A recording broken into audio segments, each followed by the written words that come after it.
Marketing and Entrepreneurship, a podcast by Into the Minds, marketing agency in Paris and Brussels.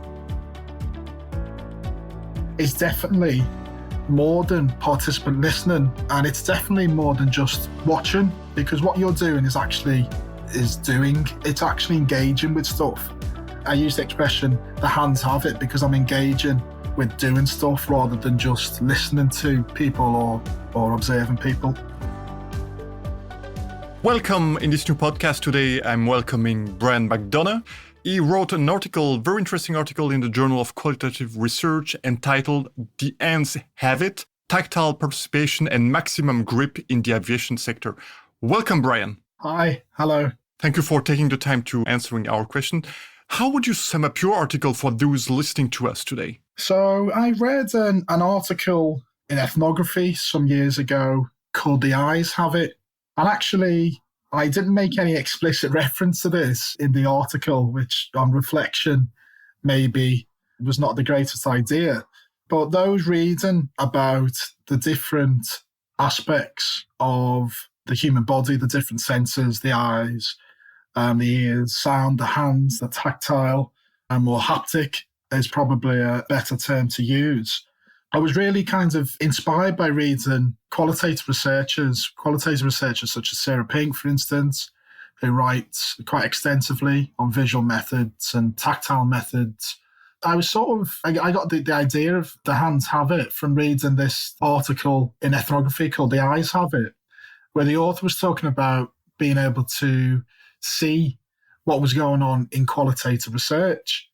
I was also inspired by a qualitative researcher called Martin Forsey, who's at the University of Western Australia, who wrote a very fascinating article also in ethnography called Ethnography as Participant Listening. And his argument was that most of the top academic, sociological journal research that we read, 90% of what researchers do is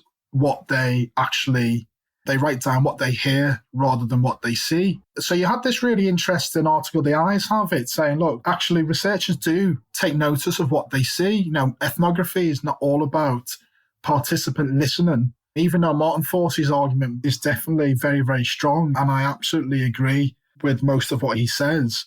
I had a conversation with Martin Forsey some years ago, and he said, Brian, look, you've been doing in your research in aviation with an aeroplane pilot and others in an aviation setting, is definitely more than participant listening, and it's definitely more than just watching, because what you're doing is actually engaging with stuff. I use the expression, the hands have it, because I'm engaging with doing stuff rather than just listening to people or observing people. Your research makes numerous references to phenomenology and in particular the work by Merleau-Ponty. Can you explain the relationship with qualitative research and how it's inspired you? Yes, I was really fortunate enough to have a fantastic PhD supervisor, Dr. Chris Rhodes, who was really interested in Heidegger's phenomenology. Quite interestingly, he did his PhD at the LSE and he had Anthony Giddens as his external for his thesis during his viva, and it was Giddens who said, look, your thesis is fantastic, but you're using some of the maybe out of date philosophy or theory, and he introduced him to Heidegger, and it was my supervisor who sort of 20 years on was introducing me to Heidegger. And so why is Heidegger really important to this paper? Merleau-Ponty is inspired by Heidegger. Some might disagree and say Merleau-Ponty is inspired by lots of people, but if you read Heidegger and then you read the Phenomenology Perception, you see Merleau-Ponty is indebted to Heidegger. It's quite interesting because in history, we know that Heidegger had this association with the Nazi Party. And of course, in the 1950s, where Merleau-Ponty was giving credit to people, he wasn't giving credit to Heidegger for very good reason, because people, during the 1950s, post the Second World War, I imagine didn't want to be associated in any way with anyone associated with the Nazi regime. So Merleau-Ponty credits the likes of Husserl in his book on phenomenology, but But this isn't Husserlian, this is Heideggerian. Merleau-Ponty for me was very much Heideggerian. And Merleau-Ponty's take on Heidegger and Heidegger himself are all about doing. They're all about having a practical grasp to the world. So I suppose Heidegger's premise is that the Dasein, that's what he calls human beings. Dasein basically means, Da means there and Sein being. So their being, or their being in the world is fundamentally always being in the world. So Heidegger said we're always in the world, we're always doing stuff in the world, we're always engaging with things in the world. And Merleau-Ponty really took that forward to talk about the human body and how the human body is always doing stuff in the world. So for me, Merleau-Ponty did just a wonderful job of explaining Heidegger's position, but in relation to the body. And how better do qualitative research than to talk about what people do in the world and how we actively engage in the world. In my research with an aeroplane pilot in an aviation setting, how better to talk about flying airplanes than to actually be engaged with aeroplane instruments, to be engaged with others, to be engaged with all sorts of objects that you need to use in order to fly safely. So in your research, you highlight indeed the role of senses in qualitative research, and in particular what you call haptic. Why is it important, and how can qualitative researchers use their senses to better do their job? I suppose the key message is that your entire body is used when you are doing any sort of research. When Heidegger says we're being in the world, he's talking about being in the world, obviously, not just in the physical or geographical sense, but in an existential sense. But he's also not excluding the idea that our bodies are there in the world too. And when you use your body in a particular circumstance or situation, you're opening up possibilities and you're closing down other possibilities. So if I give you the example right now with the coronavirus, you've got people all around the world who have medical expertise, who are using their medical expertise. They're using things like tables, for instance, as beds in settings which might not be hospitals but are being turned into hospitals. They're using chairs that you and I are sat down in right now, having an academic discussion. They're using chairs to treat people, to make them better, to save their lives. For Heidegger, being in the world involves drawing on things, which he uses a term called Zuhanden, which is to hand or ready to hand, which means it's available to use. And when something's available to use, humans are able to maximize that use. And Merleau-Ponty uses the expression le prix, which the philosopher Hubert Dreyfus translates as maximum grip. So we maximize our grip of objects in the world. We get our best use out of them to fulfill whatever needs or objectives that we're trying to accomplish at the time. And the medics, which are dealing with the coronavirus, are maximizing every use. They're using self-made masks out of T-shirts in order to stop the spread of the virus to themselves and to others. In the same way that the pilot I investigated was maximizing his use of his controls in order to fly the plane, which he thought was the safest way. This is very interesting. One sentence really struck me in your paper. You write that hands are repositories of memory. Can you explain what you mean by that? Yeah, so again, in both Heidegger and in Merleau-Ponty, if anyone who's introduced themselves to Heidegger and Merleau-Ponty should take a look at the work of Hubert Dreyfus, who sadly passed away just a couple of years ago, but is a hugely influential philosopher in his own right, but also talked and wrote a lot about the work of Heidegger and Merleau-Ponty, is the idea that it's not rules which dictate what we do in everyday life. So it's if I'm tying my shoelaces, in Heidegger and Merleau-Ponty, you've got this idea that we're not following a set of rules in order to tie our shoelaces, but actually our body has accomplished tying shoelaces so that we are able to tie them. I use the word intuitively, in inverted commas.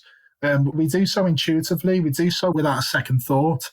We might do this with our keys when we're typing away at our laptops or on our mobile phones. The fingers moving quicker than we can think about it. And Heidegger has this term he calls thematization. We think of thematization as making a theme of things. And really what I'm saying is that we're not making a theme of things in order to use things. We use things first, and then we can make a theme of it afterwards. So the aeroplane pilot uses his equipment, and he can teach people and tell people the instructions of doing it afterwards. But it's a bit like driving a car. You can have all of the rules, and you can have all the manual for driving a car, but you give that to anyone who's never driven a car before and ask them to drive it, and they've got no chance. They're going to stall several times. The hands have an ability to be able to, the human body and the hands have an ability to be able to do things because we're engaged in doing. And Heidegger's completely against that Cartesian idea that we're thinking things, but actually we're doing things. There was a sort of a reverse of that Cartesian idea that it's not thinking that comes first, it's doing that comes first. And it's doing which is primordial, and to use Heidegger's language, that's primordial. Ontologically primordial, and it's the kind of the thematization, the making a theme of things, the rules which comes afterwards.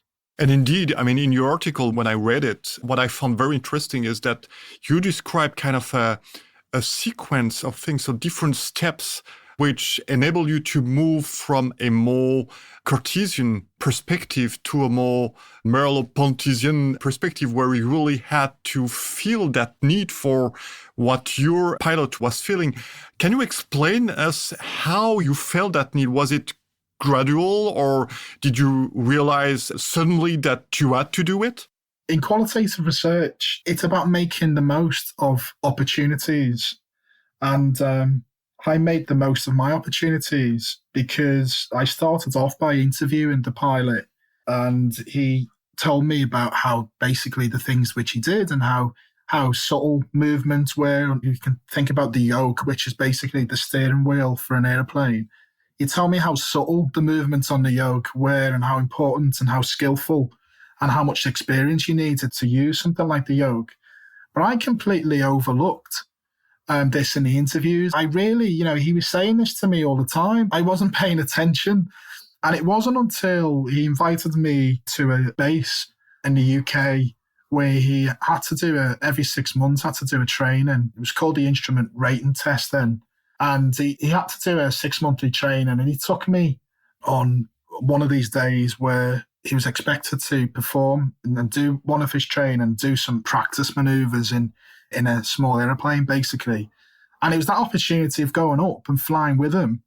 And he turned to me and said, Brian, look, he joked. He said, I'm going to have a nap. You take hold of the yoke and you fly the airplane. And actually, he did let me fly the airplane in the Cherokee. And I did get a sense of what he meant by this subtlety. In fact, I got a sense of a lot of things from actually just having a practical grasp of flying. Now, in my article, I talk about being master apprentice. So this idea of me being the apprentice, he was the master, he was teaching me. Of course, I wasn't the expert. I didn't claim to be the expert of flying. He was the expert. But nevertheless, through having a grasp of what he was doing, by engaging in what he was doing, I was learning about his world. I was learning a sense of what he was talking about. When he was talking about the subtlety of flying, I certainly started to understand it. Is that the moment, so when you started flying the airplane, that you moved into participatory research? I spoke earlier about modern forces research, the ethnography as participant listening. There are other articles which have talked about the myths of ethnography. I've put on a hierarchy in qualitative research where participant observation is right at the top of this hierarchy, and we should all, as qualitative researchers, be trying to strive towards that. And I think I agree with Forsyth's criticisms. I think that is wrong. I think most students of qualitative research will do fantastic, if not better jobs, if they stick with interviewing methods. Once you actually start engaging with things in activities, then that's when you are doing participant observation or participatory research, depends on how you phrase it or term it. That was the moment for me, going in the Cherokee airplane and flying the plane. I also flew a simulator, basically a Boeing 747 simulator. with the pilot. We flew over the Alps, the French Alps. In that, I crashed the plane, I think, eventually. And all these sort of lights and beeping and came on. That whole experience of actually flying with the pilot was a completely different sense in which, my body was engaged with doing the sort of things which he did. But that doesn't mean you have to be the pilot in order to understand the pilot. There is always a kind of tension between participatory and non-participatory research. So in your opinion, what are the advantages of each approach? I think you can do participatory research and non-participatory research and get, equally as good results. I think it depends on what you're trying to achieve. And I think this is the problem with a lot of qualitative research that we read about. It's almost, some researchers tend to oversimplify as one method being better than the other. This is not true. I think it always depends what the student of the method is trying to get out of using that method and what their key aims are. You mentioned, what's the difference between non-participatory and participatory research? Well, non-participatory, for me, if I just draw on that, the Heidegger idea or Heidegger ideas and Merleau-Ponty is really where you're not engaging in actually doing, but you can still be asking people about what they do as a way of getting to their lived experiences. So J.P. Spradley, who in the 1970s wrote the ethnographic interview, was a wonderful resource for me because J.P. Spradley said, look, you can ask people what they do. And that is pretty good data for getting at people's lived experiences. So he has a set of questions he calls grand tour and mini tour questions. Can you talk me through what you did yesterday? Can you talk me through what you did last week? And those sorts of questions, absolutely vital for getting at people's experience without having to participate in their lives with them. Would you agree with me that qualitative research, and in particular ethnography, revolves around bringing a fresh look to a problem? But in your experience, when you got involved, hadn't you the feeling that you lost that fresh, naive look at things and that it impeded you keeping the distance with your subject? Yeah, I think that's a really interesting question, and a question which has its roots in, again, going into philosophy and phenomenology. Martin Heidegger wrote about hermeneutics. The Heidegger-inspired, I suppose, methods philosopher on this is Hans-Georg Gadamer in his book Truth and Method, where he says, how do you get into the hermeneutic circle in the right way? Because you come to the world with what he called, in a completely philosophical sense, prejudice. You come to the world with prejudice. That means you always have this background understanding of the world, something which Heidegger calls forehaving. Heidegger talked about having foreconception, having basically a background understanding of the world. How can you come at the world when you're already in the world? This is the kind of the problem with in hermeneutics, which Heidegger was wrestling with and which Gadamer really eloquently discussed in Truth and Method.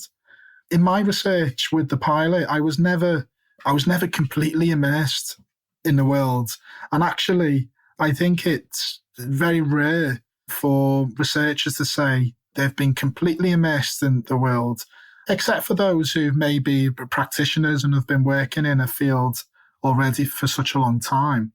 And of course, that bit of naivety, I use the word anthropological strangeness, that bit of anthropological strangeness is really beneficial for getting a sense of what's going on in a particular piece of research. So essentially, we're trying to get to the truth. We're talking about truth and methods. We're using a method to get to the truth.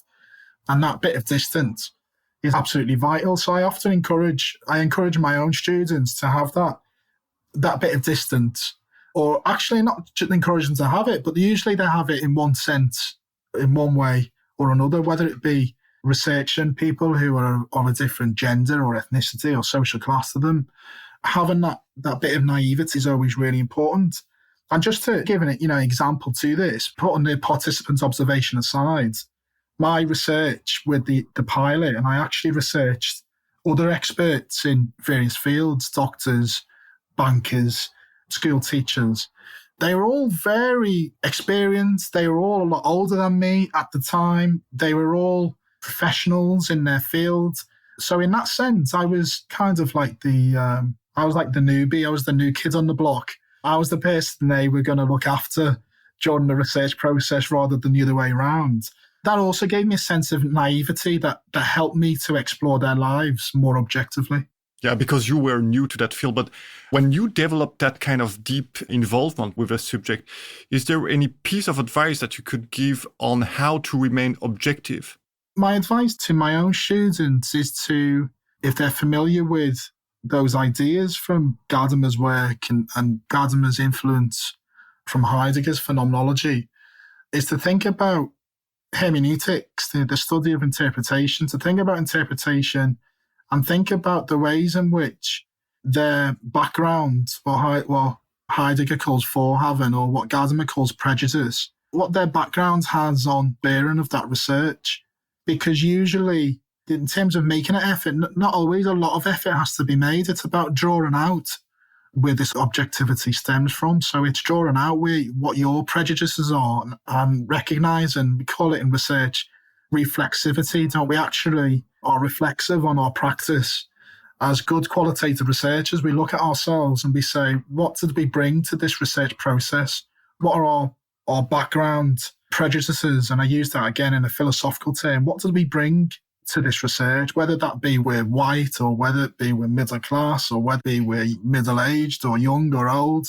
What did we bring to the research and how might that impact on the results of our findings? How have we developed our research? There's a really good discussion actually in Paul Atkinson's ethnography. It's actually Hammersley and Atkinson's ethnography principles and practice, where they actually describe two waves of hermeneutics. The first wave of hermeneutics, where you recognize the text, they use the expression the text, and you recognize the history, the context of that text.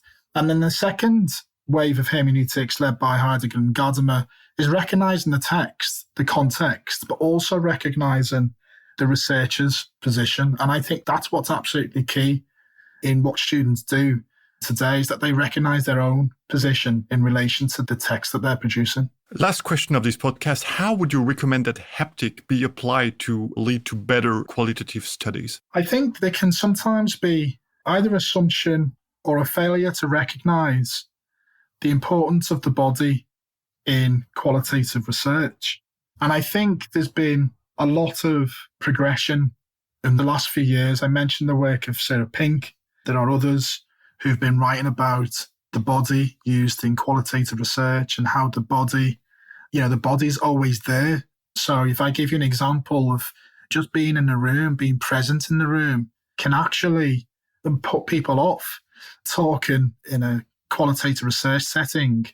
I interviewed someone actually from my hometown in Liverpool who I'd met on previous occasions. He had quite a senior role, living and working in London, and I interviewed him in London, and he had a very broad Scouse accent. And the minute I turned the dictaphone on, the minute I was present in front of him and switched that dictaphone on, his voice totally changed. He started talking really posh English, which I found afterwards, and at the time, I found quite amusing. But it's that having that presence, your body being there brings with it presence. And qualitative researchers often forget that your body brings presence, and what you're doing brings presence, and how you do it brings presence. So presence is really, really important. But it's also thinking about the fluidity. If I use the word transparent, I'm drawing on Heidegger here and also the philosopher Hubert Dreyfus when talking about transparency, that things are available for use. They disappear into usefulness, to use Heidegger's expression.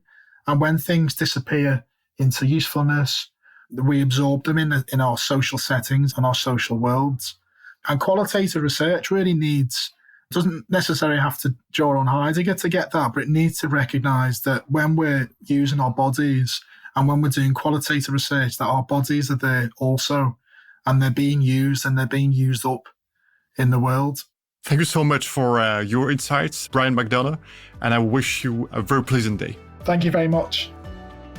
If you liked this episode of Marketing and Entrepreneurship, don't forget to subscribe. See you soon.